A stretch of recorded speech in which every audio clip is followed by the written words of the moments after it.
next category is videography. A couple of my favorites. Brady Bissett has a pretty successful YouTube channel where he posts a lot of amazing content around lighting and tutorials. So that is an amazing resource as well. Check it out.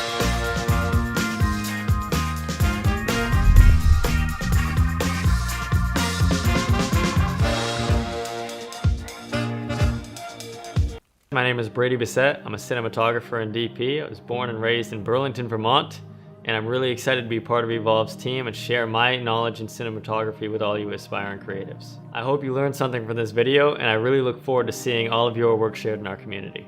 In this tutorial, we're going to break down this moonlit television living room scene so you can make your night scenes look absolutely perfect. So for gear, I personally am using the Blackmagic Pocket 4K, and for lighting I'm going to be using two Aperture 300Ds and one Aperture 120D Mark II. Although it's okay if you don't have the specific gear that I have, like I've said in the past, you can definitely use work lights, LED lights, any lights that you have laying around at home, and as long as you just follow the steps that we've got going on here, you'll still get an excellent product out of this breakdown. So don't worry, don't be stressed. Everything is possible on a very low budget DIY basis. So let's get going. Before you start lighting or even think about starting to light, you really need to make sure that you lock in your scene and dress the scene to look exactly how you want it to look. So that's what we did here. It is very important to showcase the mood and the story, not only just through the lighting, but through the scene that you have. That's why we put so much focus on making sure that everything looked perfect before we even dove into any of the lighting. So the first light that we have is actually a pre-existing light, being that side lamp. And that side lamp acts as our practical. For those not familiar with the term practical light, it's any light that you have in frame or on set visible in the shot that really adds to the story or adds to the mood. Usually things like candles, television, side lamps, street lights, things like that make excellent practical lights. But although they're excellent practical lights, they don't necessarily output either great power or a very soft, pleasing light. So this motivates the need for additional lighting. So motivated lighting is used to imitate a natural light, practical light, or any other light source that is used in the shot. For example, this lamp. We added motivated lighting to make sure that the scene looked cinematically pleasing while making sure that the lighting looked as if it were actually coming from that lamp, our practical in this case. So here's our example. Looking at our subject Sarah sitting on the couch, with just our practical light on there, you see that it casts a lot of really harsh, ugly shadows on the side of her face, and it also doesn't actually output a great deal of brightness. So this issue that we're running into motivates our second light. So the second light that we're going to learn about is something called a book light. But don't stress if you don't know what that means. We're going to learn about that in a second, so just hold tight. But before we dive into that, since the floor light is motivated by this book light, it would look very weird if the floor light was actually very warm color temperature and the light that we add in is a very cool white temperature like this. So some lights come with the ability to have bicolor, which gives you the option to move from a very cool color temperature all the way up to warm color temperature. And other lights come with an RGB option, meaning red, green, blue, making it easy to pick any color that you want in the color spectrum. In this case, the light that I was using, the 300D Mark II, does not have either of those. So what I did here is take some of my Rosco color gels and found a gel that looked very similar to the output of that floor lamp, and I clamped that right to the front of my light that I was using. And remember, if you don't have a 300D like the light I'm using, you can use work lamps and stuff like that, and a lot of those halogen work lamps actually output a warm color temperature very similar to the floor lamp. So let's talk diffusion. If I took that light and just shined it directly at our subject, it's going to cast a lot of really ugly, unpleasing shadows across her face, and that's something that we don't want. So a book light is used very commonly to achieve very, very soft lighting, especially across faces and skin tones. So to make a book light, let's break that down for you. So to do so, we're going to take the light source and we're actually going to bounce it away from the set, and we're going to be bouncing it off a reflector disc or something white with a reflective material. So once bouncing off of that reflector, it's going to be going through a very thin layer of diffusion and then traveling over to our subject. So this way the light has a very, very soft roll off from the highlight side of her face all the way over to her shadows, and it doesn't look very drastic and contrasty. But don't worry, if you don't have these materials or even the space to do this, that's completely okay. You can always just punch light directly through one layer of diffusion to still get a very, very soft light across your subject. Even things like white bed sheets and white t-shirts act as great diffusion. So again, if you don't have any resources, those work excellent to diffuse the light and make it extra soft on your subject. So looking at the scene, everything now looks really, really fantastic just with the one book light that we have in place here. But I did notice things that weren't necessarily natural that I wanted to cover and take care of. For starters, I added a black cloth clamped to the scrim that I had there because I saw some light spilling on the table, that living room table, that didn't look like it was naturally coming from that moody side light that we have placed there. So by adding that in, it just cut out some of the weird unnatural brightness. And then the same thing applied for some light that had been spilling on the back wall as well behind our subject. I added just one of those 5-in-1 discs, or you can use a black sheet, black cloth, anything like that, and clamped it just to make sure none of the light spilled backwards onto the wall, and just adding one more step towards making sure that it looked like that light was coming from the side light that we had. So now I feel this looks absolutely perfect, and we can go on to the next light, our third light. So to add to the feeling of night and adding depth to our image, because depth in the frame is just very, very important, can't stress that enough, we're gonna add in a fake moon. And to do that, I took my Aputure 300D, mounted it on a C-stand outdoors through the window, and kind of put it in an ideal position that the moon would be coming from.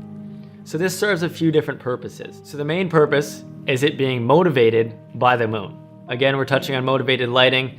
The moon isn't bright enough, and it's never actually in the ideal perfect position to be shining in at this angle. So the moon motivates us adding in this light. So to make it feel cool and moon-like, I took another one of my Rosco gels, and in this case a light blue one, and I clamped it to the front just to add to those cool tones and make sure that it's looking accurate coming through the window. And also another cool tip, that this adds a lot of color contrast, contrasting from the warm tones that we have indoors, and then in turn being very blue and cool, and on the other side of the spectrum, outdoors coming in. So it adds, I guess, some evenness to our frame. So killing two birds with one stone, this light also acts as a rim light, and a rim light in turn, the main purpose is to pull the subject away from the shadows and away from the background by kind of edging their shoulder and edging their hair and adding a little bit of glow, separating the background and our middle ground, this being our subject. And the last reason for adding this light is that it adds this ambient blue glow that keeps the viewer's eye from going from the foreground into the middle ground and then to the background, seeing that blue glow on the windowsill, and then keeping the imagination going outdoors and beyond rather than being stagnant in this scene. Now, a cool pro tip to make everything feel a little bit more natural, because that's the goal, is for artificial light to feel real.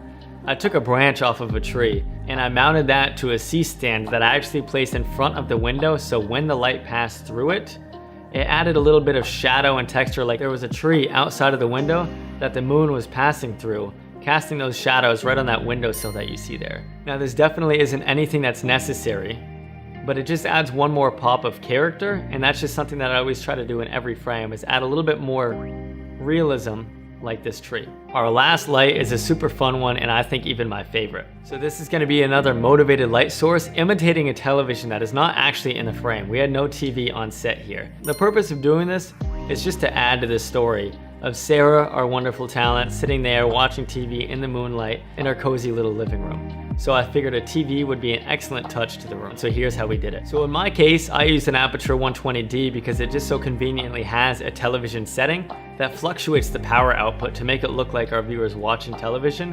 And by doing so, I put that in a softbox with the grid on the softbox, so it diffuses it, and then the grid acts as directing it and making sure that it doesn't spill outwards in the frame, and it just keeps everything going straight in one direction on the subject. So make sure whenever you're directing light, you want to diffuse it first, and then you're going to direct it by putting the grid on top of that. So not all of you have a 120D or a light similar to this. There's other alternatives that you can use that can still get you a great final product. You can take a light, turn it the other way, and bounce it off of a silver reflector or even tin foil if you don't have that, and just kind of move your hands around like I did here, which will redirect the light in different places, kind of fluctuating the light on the subject's face, making it again look like they're watching TV. I think my favorite part about this is that we actually didn't have any TV on set, or I don't even think in the facility that we were at, and we had faked it just by using lighting. So it's a really fun touch to add and a really creative thing that you can add to your projects as well. So like I said in my last video, I of course added haze.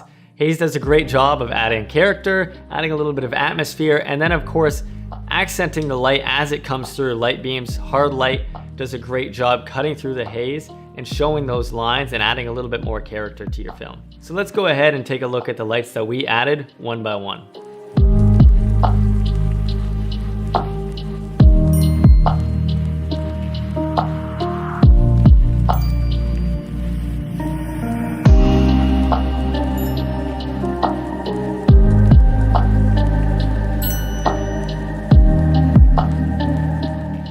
I think that everything looks absolutely beautiful with them, but we're gonna do one more thing here. And what that thing is adjust the shot so I can show you how we're gonna adjust the lights accordingly. So for shot number 2, I moved into a tight handheld shot of Sarah and our wonderful model Prince. Normally he comes. So when moving the shot, the booklight that I had initially placed left Sarah's camera side of her face in a lot of shadows. So I adjusted it and moved it over a little bit towards my side of the camera, and then moved it in a little bit more as well. But when I moved it in, since the light source was closer to her face, I had to turn down the brightness a little bit. And the purpose of moving it the way that I did was just to wrap the highlights around her face a little bit more, and again add to that clean roll off. And I had done the same thing for the television as well, or our 120D in this case. I moved it in just a little bit to make sure that I was blasting onto her face, but then since we got closer, I brought the exposure down, or the brightness down, of that light, because it was a little bit hot and it was distracting and taking away from the moonlight that we had, as well as our warm side light. So it's very important to remember that you certainly are allowed to move lights as you adjust the shots. A lot of people kind of get themselves in a rut that when they adjust the shot, the light doesn't look as nice as it did before. So it's very important to move the lights and adjust them accordingly, although keeping a mental note of continuing that consistency and making sure that obviously you wouldn't move the complete direction of a light. You're keeping it coming from the right direction, just kind of altering where it's coming from, so it looks a lot more pleasing at the end. So that about wraps everything up with the lighting on both shots. So let's take a look at the progression of each light that we added in our second shot, and then take a look of our final product.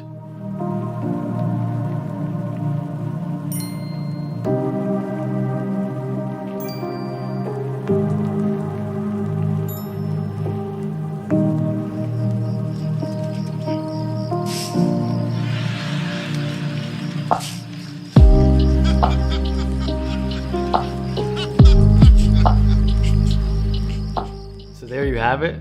That's how you make a moonlit scene using both motivated and practical lighting. Once again, thank you so much for watching. I really hope you enjoyed it. Go ahead and connect with me on Instagram and YouTube for many more videos and breakdowns like this. To submit your own videos for me to critique and offer my suggestions on, go ahead and join the community at evolve-network.com.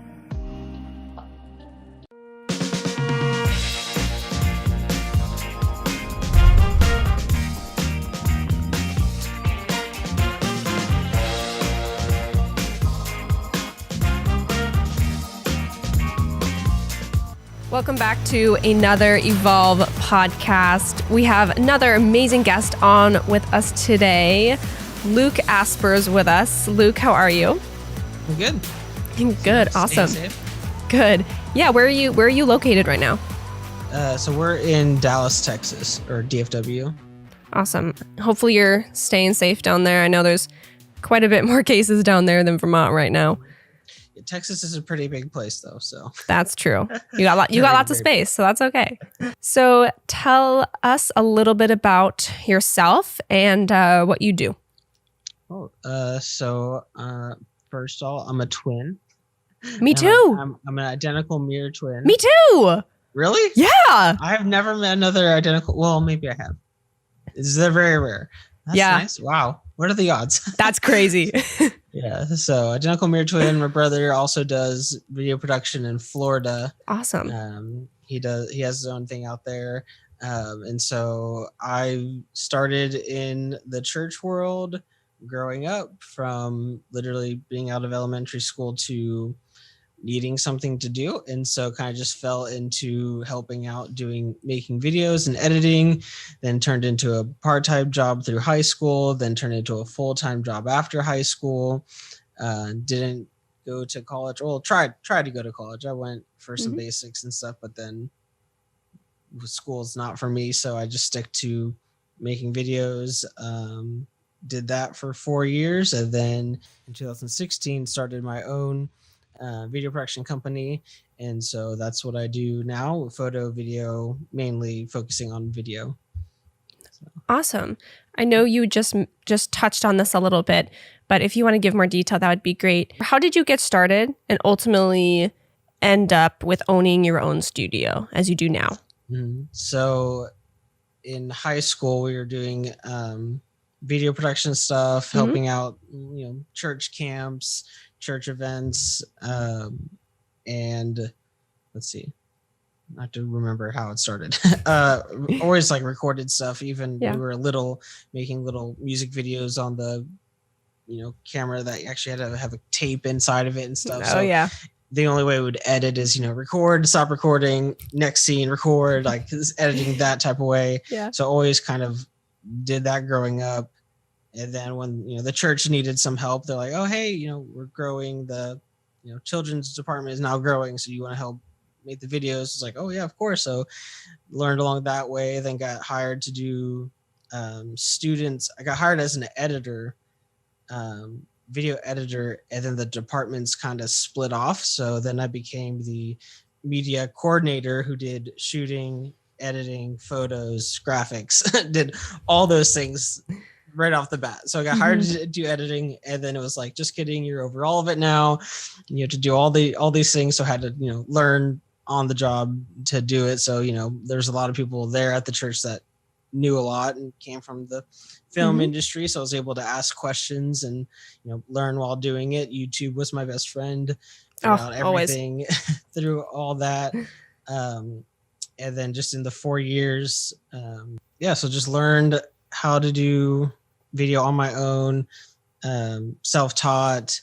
And then because of all those things I learned, I was able to help out start and launch a social media thing called Socality. And so the day I got Instagram suggested, whenever that was a thing, was the day Scott reached out to Paul Telfson and me. And was like, hey, I have this crazy idea. No one's ever done it before. It's through social media. And then to help, like-minded people come together all over the country and all over the world. Like, what are your thoughts? And we were both like, yeah, sure. Like, let's see what happens. And so through the connections I got through social media and the skills, from video that I learned how to use. This is when DSLRs came out. The 5D Mark II finally was like a thing. And so we learned how to, shoot video on that. So then learned how to use that for photos. So those kind of like intertwined together around 2012 to 2014, launching Socality, getting the connections and seeing the creative world outside of the church was kind of like an eye-opening thing. So built great connections through that. And then in 2016, it was, working for a 9-to-5 job for something that, I didn't go to school for or like want to do or have the passion for. I never woke up, when I was little and was like, you know what, I'm going to make, videos for high school students. That's what I want to do. It kind of just was like what was needed, and I helped fill that position. And so kind of came to the realization that I was comfortable, not like passionate. And so like once that light bulb hit of like, oh, I'm just here for a paycheck and not really here for what I'm passionate about, began that transition. And, I was trying to look for another job somewhere else. And so did not even want to do freelance, didn't want to work for myself. I thought it was like a huge risk and there's no benefits for it. There's like the people that did it. I was like, wow, why would you want to do that? Like just absolutely hated the idea. Like, because I think it's because like right out of high school, I had a full-time job, 401k, the benefits, everything. And I was like, why would anyone not want this? And then, came to that realization, like if I'm, passionate, I wanted to know what, I always thought the question of like, what would you do if money wasn't an option? Cause I, had to do video, had to learn photography, had to learn design, had to learn graphics, had to learn all that. And then I realized it wasn't a career question. It was like a life question. Like, what would you do if money wasn't an option? And so I was like, well, I would want to like be able to, the one thing I love doing with working in high school and student ministry is like finding students that had this like talent that they didn't know or like weren't pursuing, and like finding it and like pouring into them to like get them to be, excellent and great at what they do. And so it's like, I would want to equip and empower people to do what they were like passionate and good with. Cause it's like something I wish I had, but then also like I did with, the position I was in, was able to learn so much. And so then I realized it wasn't a career question. It was like a life question. And then the next question after that was like, okay, so how do I financially, make that possible. Yeah, absolutely. And that's when freelance entrepreneurship like clicked, and it was like, I can't go back to having a 9-to-5 job. And so then after that, it was game over, and started because of the connections I had with Socality, was literally on a trip in Israel with all these, popular, famous photographers, videographers. We had like people from, I think the HR from Tom's was there. Presidents of other companies were there, like friends. Yeah. We were just all on a bus, like hanging out. And there so you I was go. like, That's great. I felt so left out. I was like, I'm just some random high school video guy making videos for a church. Like, you're like, I don't deserve to be with these people. Yeah. And so then the whole trip, I was like, oh, I'm going to ask them all these questions. Cause I knew once I got back from that trip, I had one more conference to finish like that week. And then I was on my own. So like I had no clients lined up. I had nothing. Yeah. Like it was literally like, once you're done with this conference, like you're on your own. So I literally was like on that trip, the full week in Israel, walking the streets of, Jerusalem, all these like historical places, like asking all these people that in my like successful photographers, freelancers, videographers, stuff like that, like what they did to start. And so literally, that's where I came up with the name was coming back from a Shabbat dinner, was walking back to the hotel, talking to this guy that, he's a consultant for other companies to help them with their stuff. And so I asked him like, hey, which way should I go towards this way? And he's giving me advice. Like, I'll never forget that. And he's like, oh, the name should be both Asper and Studios. Cause could be something else, but it's not just your Luke.Asper photography or something like that. And so like, I'll never forget that story of just being able to say, oh yeah, I came up with the name walking back from Shabbat in Jerusalem, old town Jerusalem. Yeah. Like, just be able to have that story. I'm like, oh, that's pretty cool. That's very came cool. back from that trip, and then in 3 weeks had everything, from the website to legal LLC, everything structured, set up. Wow. So it kind of happened. I mean, the timeline is 6 months of when I told them I wanted to, move on to literally starting, and it's all very connected, and it was pretty cool. That's awesome. What's it like now running your own studio? It's I don't know why other people don't do it. I guess that's like a very now I'm on the other end of like, wow, I think everyone should be doing this, or everyone should be instead of the 9-to-5. Yes. Yeah. And even trying to hire people versus like just contracting stuff. I tried that a year or two ago. I think it was a year ago. And it just like felt awkward. I'm like, oh, well, we'll give you the salary knowing like the potential that they had if they were on their own or like doing it, for themselves. So it's like very weird in an awkward position of that. So like to contract out versus hiring people on. So it's a very interesting learning curve, because I grew up, in the church, and they're not profit driven. Like the finance is not like a way to learn. So it's like a very new, interesting learning curve to figure that out. Yeah, so, it's very different. And I've heard that from a lot of designers and from creatives. They're like, oh my gosh, once I got involved in doing this, like I am never going back to my 9-to-5 job. And I think it's having that opportunity to do that too, and not have to be labeled to that typical 9-to-5 job, I think it's amazing. In this new studio space now that you're in, or not, maybe not necessarily new, but this studio space that's different from maybe someone's typical job format. How do you acquire new clients? So I've tried marketing ads and stuff, and I feel like it doesn't really work as well as trying to sell a service. Yeah. The biggest way I've gotten, and learning from other entrepreneurs and stuff, that some authors and stuff, it's your reputation. I don't, for the 4 or 5 years now, this is the first year I've marketed, like tried to run ads, and it's not saying it doesn't work, but where my money is from, my reputation came from being able to hit deadlines. And literally like the past like few clients I had is, if my turnaround time is quick, and if I can hit deadlines, because it doesn't matter if you're really talented and the best in the business, like if your relationships are not, set, if you're not easy to work with, if you can't hit deadlines, if you can't have like a good process of turnaround times, I think that's what absolutely ends up because the people that have come to me said, hey, I asked around for specific questions and they all said you. And so Oh, that's great. I learned that very early on, Mm-hmm. that it's about your relationships and connections. So Yeah, absolutely. I mean, word of mouth is so powerful. I think Yeah. we sometimes forget that as a tool, or at least I do myself being, myself being currently a college student.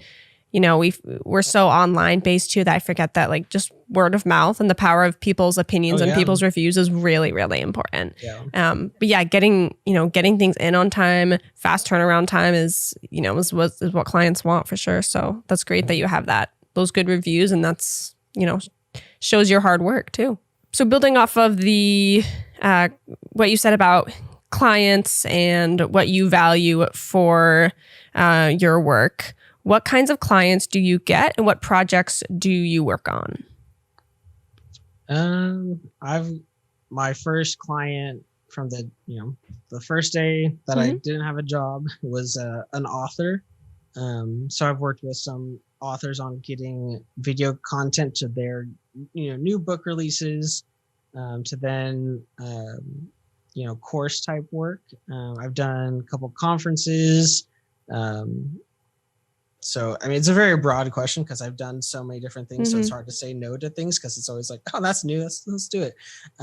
Conferences.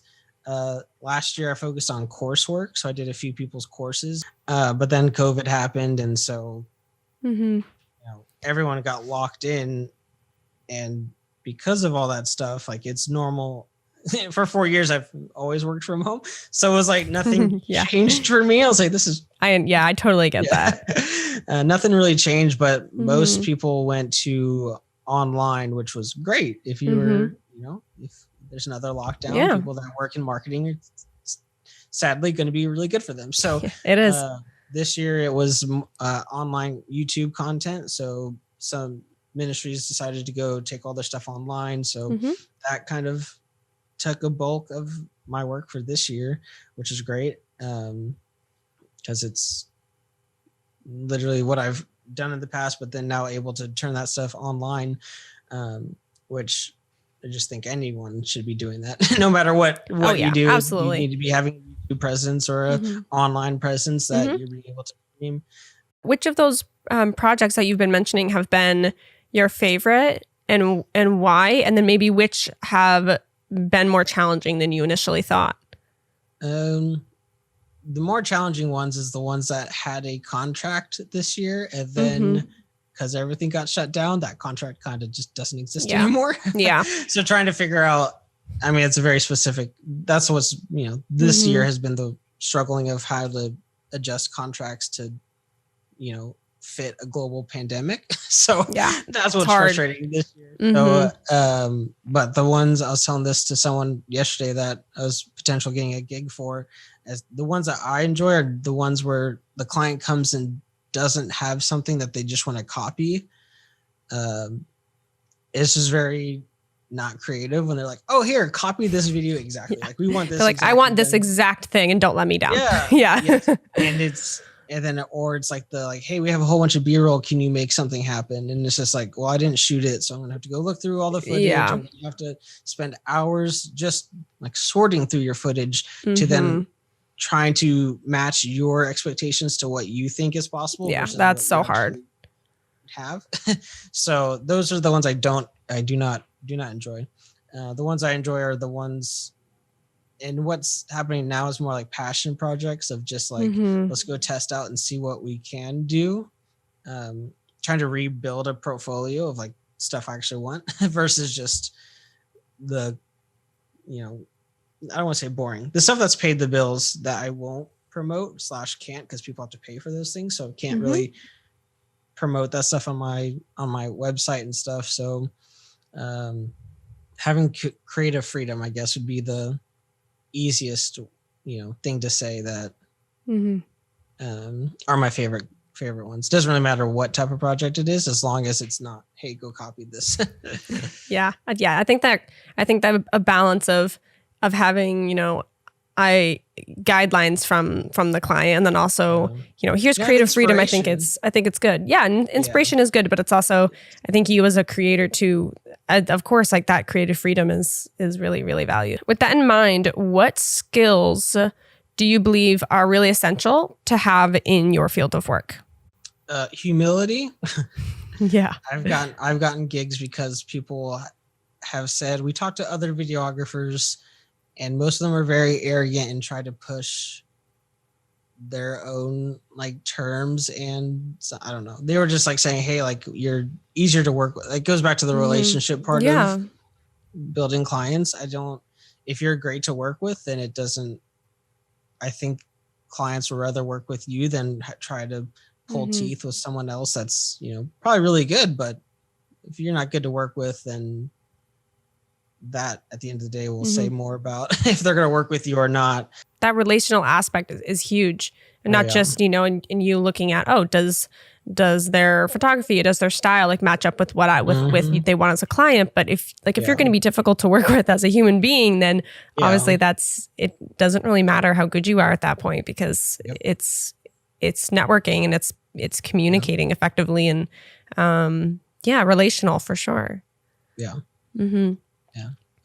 On the skills side of it, I think when you're starting out or being an entrepreneur, I think it's good to know your strengths. And then where you're weak, don't try to focus on it. Either try to find help to be able to focus. At least that's in the way that I operate is, if I was to have people, I'm not going to tell them how to do their job. Like I would hire them to do their job. I'm not going to spend time trying to focus on graphics, because that's not, I know enough to like know what I'm talking about, but I'm not, at the end of the day, I'm not a designer. I don't think that way. So I will focus on, giving that person all, like for the logo. I made my logo like when I first started, because when I first was like trying to find someone to make my logo, I was like, oh, how much would you charge? And then they told me, I was like, never mind, I'll do it myself. Yeah, you're like forget it. I'll never mind. First starting off, I was like, nope, never mind. I can use Illustrator and Photoshop, so I'm good. And then when I was able to then, had money to be able to invest in that type of thing, when I rebranded, I didn't really rebrand. I just, found a designer that I liked their work, and I was like, hey, can you make a style guide? Can you actually evaluate or like make my logo better? And they were like, oh, I liked your logo. I'm like, oh, I'm not going to tell you how long it took me to make it, because I did it myself. And I was like, oh, well, thank you. And so they just made it better, elegant style guide, made everything to it. And so I wasn't going to do it. I could do it, but I don't. I knew my strengths is in video, so I'll stick to video. So knowing what you're good at versus what you should delegate or outsource is, I think, a good thing to know starting out. Absolutely. I'm going to ask if you have any kind of additional thoughts to add to this about advice that you would give young people who are looking to get into the field that you're in. Bargaining. Bargaining is probably, that's what helped me. The first thing I did is I had a very close friend, again, relational. We met years before I started my own business, and we just connected. We were great friends. And then when I was starting out, I needed portfolio content and a website. And so he was like, hey, I need interviews of my clients. Would you shoot it? I'll make your website. I'll pay you with giving you a website. You get the footage. You'll be able to use it for your portfolio. It's a win-win. And that was probably, I still use that footage because of like the quality that we did. And it was great because there was no pressure. There's not the awkward pressure of like, oh my gosh, I have to make this perfect for this person. Like I had full creativity about it. How it was, shot, edited. And so it helped I was able to use that footage on my website, which was great. That's that awesome. He was able to give. So I love bargaining. I think it's, things that people don't think about, but I mean, I've gotten shoes from bargaining. I'm all about it. Yes. A startup shoe company that was a friend of mine that I worked with before. And I was like, hey, like, give me some shoes and I'll make your video. Like, this is great. Like, I love your product. So like investing in, companies that you like. I had a free couch once. They're very expensive. Love free furniture. Yes, it was great. Go. Yes. Keep bargaining. Bargain your way. Yes. So, and then, and because like it was legit stuff, like it looks great on your website portfolio. So I think bargaining is definitely great. I don't think you should bargain for things you don't believe in, because then it'll make you feel like you're doing them a favor, or they'll think they're doing you a favor, versus both of y'all being passionate about that bargaining agreement. I mean, I feel like it's the most generic entrepreneur thing. Go do free work, but don't do free work. That's you'll great. get something out of it. No, absolutely. And I don't think we asked this question to everyone who is a guest on this podcast, and I don't think we've had anyone say bargaining, or at least give it in the frame that you're giving it in. And so I think that is a tool, and that is something that you can use. Absolutely. Yeah. So bargaining, relationships, even if you don't work with that person, it's another type of like networking. Don't go to networking. It's all networking events. That'll be another tip. Don't go to networking events. Well, not about it. Why? What's your? So, does this come from personal experience? Yes. So I hired a marketing guy to go and market, and so he decided to go through networking events. And when you go to networking events, you're trying to get work. And then you realize everyone else there is doing the exact same thing.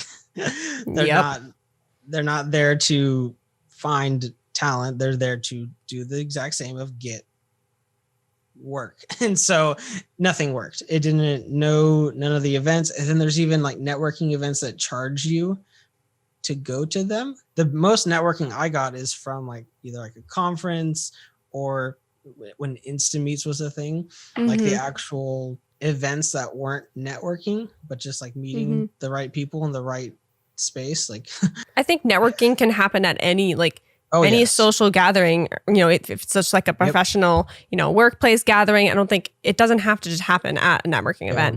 And I think there's also a pressure kind of placed on when you go to those type of events. I haven't been to a ton, but the one I have gone to, I'm like, oh my gosh, like I need to get people's contact information. And it's just, there is a type of pressure. And I think it's not personalized sometimes. And they're usually looking for your you to give them money. Yes. Buy their service. And so it's just yeah, I'm all about the free networking, and I think social media makes that easier. I know I had an experience on TikTok the other night where a video came up of a girl saying like, everyone like comment your LinkedIn profiles and your like the field that you work in. Let's get a whole community together. And it was really great to just see network happening on TikTok as a platform, and all these like marketers and business consultants, financial advisors, just like all these people in the comments were like, yes, happy to connect with you, endorse your skills.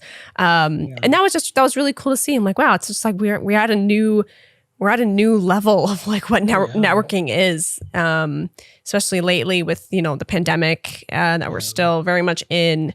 It's just it's very cool to see this kind of new way that things are going. So can you give an example of when you felt imposter syndrome and how you really overcame that? Yes. My second client that I ever had was a New York best time seller, whatever, author for every book he ever wrote. I worked with his business marketing guy here in Dallas, and he was in Nashville. And so the first client I had, I hit deadlines, I did everything. Like we worked really well together. And the guy in Nashville was asking his circle, hey, who has worked with a videographer that's, humble, can hit deadlines, and is, reasonably priced? Like, and the guy I worked with was like, oh, hey, I got this guy. And like 2 months in, he's like, hey, this guy wants to work with you. And I'm like, oh no. What? Like I was like, it was in the church world. He was like pretty big. So like everyone knew about him. And a few months ago, I was making high school videos, and now this best time selling author guy wanted to work with me. And it was very like, there's no way, I haven't been doing this for long enough. I can't, like, I'm not gonna be able to do it. And so the thing that helped me through that was asking, is a business finance guy. So he was able to like help me land this client, like pitch the budget and everything, like, hey, I should do this. And he's like, this is probably what he's expecting. You should go in saying this, like I pretty much asked for advice. like I asked someone that is, he was successful in his businesses and stuff. And so I ask a lot of questions, or like never stop learning. So I feel like that's every situation, every job I get. I'm like, there's no way I'm supposed to be doing this, but like being able to learn to do it, you'll see all the motivational quotes like say yes and figure out how to do it later. That's definitely a thing. I think the part that will get you in trouble is if you say yes to something and then underbid it. So like knowing your worth, I guess, would be the answer. I think if you know your worth, then you won't really deal with that. Saying yes in the sense of, you have the skills and you have the confidence to still get done what needs to get done. Yeah. And then those people are people also. Like when I got the gig and I hung out with him, like just normal people. Like people are people. Like I don't fangirl over people. Like if you work with these people, you're just like, that's a human. They probably are actually annoyed that people fangirl or freak out about it, or when people are like, oh, dream client, I wish I could work with them, blah, blah, blah. I'm like, at the end of the day, it's a client. They have a need and you can provide that service or that product for them. So at the end of the day, like I think if you get past that and realize that you actually have something valuable, then it helps you get past the imposter system. There is a fake it to make it. That's there also, is. Yeah. I don't think it's really faking to make it. It's more like you're just learning. Like I'm not charging what I used to charge 4 years ago because I feel like my skill set has grown. I've only gotten faster, better equipment, learning different things. So if you don't stop learning, then that eventually goes away. And we often, going back to what you just said about, the client is still a person. Yeah. We often forget, I think, that, people that we might look up to or we feel have a certain status, they're still just as human as we are. And I think maintaining a perspective too, that's like, I'm working with another person. I'm not, working for someone that's, necessarily above me, like just them as a human being. And so keeping that perspective, while also, of course, like valuing what you do and valuing your work, doing work that you feel is evident of who you are and what you stand for. Like, sure. Literally, once you do it, then you won't, I don't know, it's not like you won't have that feeling again, but it's like you'll just gain confidence to be able to absolutely. Maybe the next thing, I thought I was going to be able to work with that guy like in 2 to 3 years, and I worked with him in 2 months. So if anything, there you go. That's a testament to your character and your personality and your work ethic. Luke, thank you so much for sitting down with me and having this conversation. This was probably one of my favorites, so thank you so much. Well, thank you. Awesome. You're welcome. Yeah, no problem. Awesome. Where can people reach you or find you on social media if they want to get in contact with you? So my Instagram is just Luke_Asper, because Instagram back in the day wouldn't let you add a period. So I remember that. So Luke_Asper on Instagram, Twitter. For this next part, check out our Instagram exclusive series called Exposed, where creatives share their most embarrassing moments.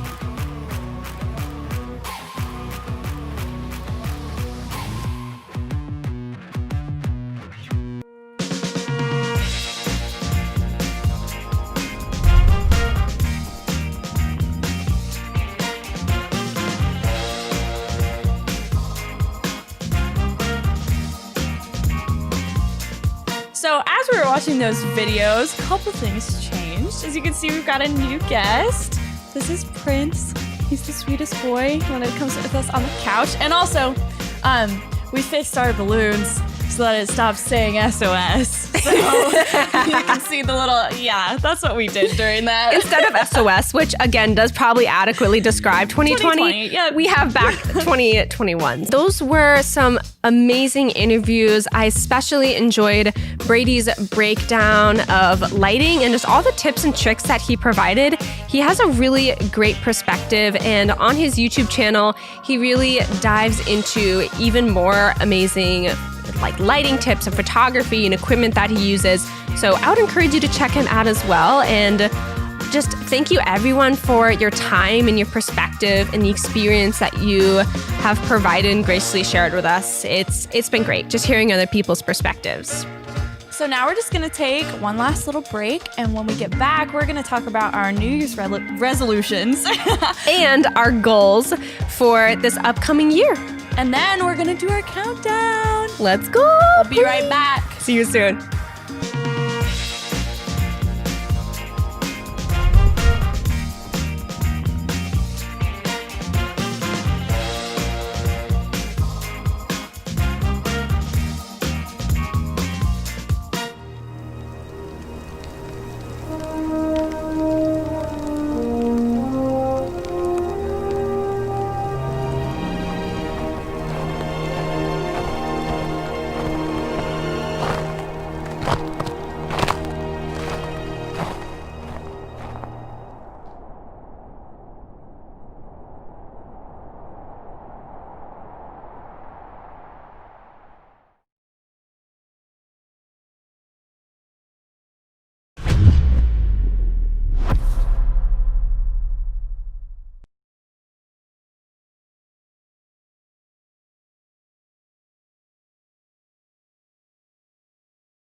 Alrighty, it is 11:55, so we've got the 5-minute clock for you guys. And yeah, we're just going to talk about our New Year's resolutions real quick. So, Elena, what are some of yours that you're going to try to implement this year? Yeah, well, I know that for myself, I have a really hard time staying motivated with working out and staying fit. It's really hard for me to stay committed to that. And I think there's been so many times where I've gotten in the loop and I go to the gym and I'm committed and I feel good and I get in that routine and then I'll slowly just peter off. And so it's really hard. I think I'm still trying to find what works for me. Yeah. But I did recently just buy a yoga mat from Marshalls and I've been wanting one for so long and it motivates me to do more because I love just yoga and stretching and just that type of thing. So yeah, I'm hoping to get back into that more and get outside. For me, being outside is so nice to just also for mindfulness. Yeah. But definitely I want to try working out at least 3 times a week. I'm not going to say every day because that is not going to happen. I'm just going to say that now. Not going to happen. Mad respect to those of you who do and have so much motivation. So we'll see. 3 days a week I'm going to try to do. And yeah, that's a good goal to start with. Yeah. What about you? Let's hear your goal. Well, one thing that I found really helped me, this past semester, I gave myself a set amount of songs that I was going to finish. Because I like to write a lot of music and then I like to not finish it. I like to just have a lot of half pieces of music. So I actually finished 3 songs this past semester, the 3 months or whatever I was at school. So I'd really love to, set some really individual goals for this upcoming semester and then for this year, to finish another 3 songs. And maybe I know I've talked about recording stuff and finally releasing some music, but I haven't done it yet. So that's one of my goals for this year is to actually get some stuff out. And share my music because I really haven't done that before. Yeah, you should. I know we talked about how vulnerable that can be, but I think it's so scary. I think that would be. I would be honored to listen to them. We're not gonna judge you. You know this. Another one of mine is I spend a lot of time on TikTok.